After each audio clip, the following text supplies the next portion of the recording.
Two police officers who were involved in the death of 37-year-old Kelly Thomas are on trial this week. Former Fullerton Officer Manuel Ramos has been charged with second-degree murder and involuntary manslaughter. Former Police Corporal Jay Cicinelli has been charged with involuntary manslaughter and the use of excessive force. A third officer, Joseph Wolfe, will face trial in late January.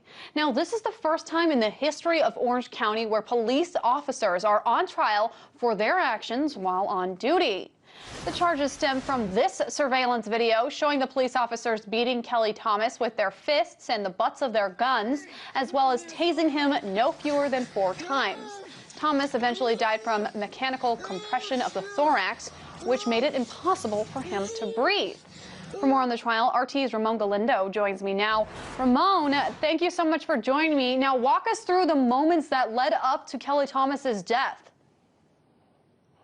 Absolutely. Well, as we speak right now, defense attorneys are presenting their opening statements in an Orange County courtroom in the trial of Officer Cicinelli and Manuel Ramos in the killing of Kelly Thomas. Now, this is a murder trial 2 years in the making. This all started back on July 5th of 2011 when officers got a 911 call about somebody trying to break into cars in the downtown Fullerton area. An investigation later found out that Kelly Thomas wasn't trying to break into any cars and was not in possession of any sort of stolen goods.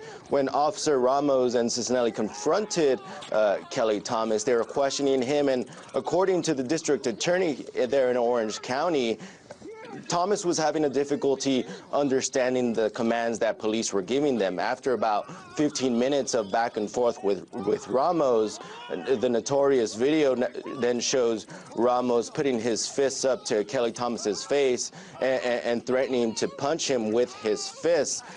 After that, District Attorney Tony Rakakis says that what should have been just a routine police stop ended up with Kelly Thomas on the ground, bleeding, unconscious, and dying. And Ramon, we're looking at the video right now, that surveillance video, and it's black and white. It's a little bit hard to see what's going on with all those police officers kind of crowded around Kelly Thomas. How instrumental is this surveillance video in that case?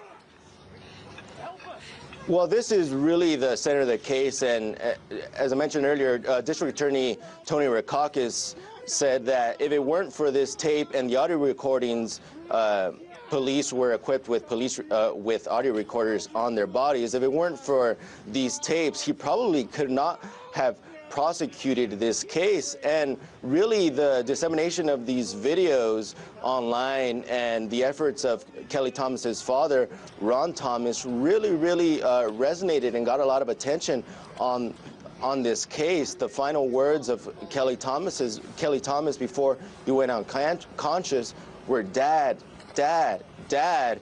Those words really ingrained in Kelly Thomas's father's brain. He talked to me last year, right after the announcement that a civil rights lawsuit was being filed against the city of Fullerton. Let's hear from him. You're not taught this type of thing. Even when I teach arrest and control techniques, you don't teach this, you know. This is just brutal murder. That's all there is to it. I think everybody needs to be concerned if a cop can go off like that and murder somebody.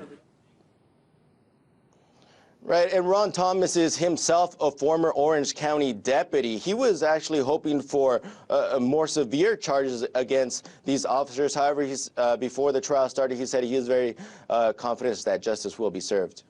And Ramon, the defense attorneys for the officers say that Thomas was a schizophrenic, that he had multiple run-ins with the law, he has a prior conviction for assaulting his grandfather, was a fireplace poker, his own mother sought a restraining order against him after he held her by the throat during an argument, he's a known meth user, and he was allegedly attempting to take the guns off the officers that night. So how will Kelly Thomas's past play into this trial and how it affected him that night?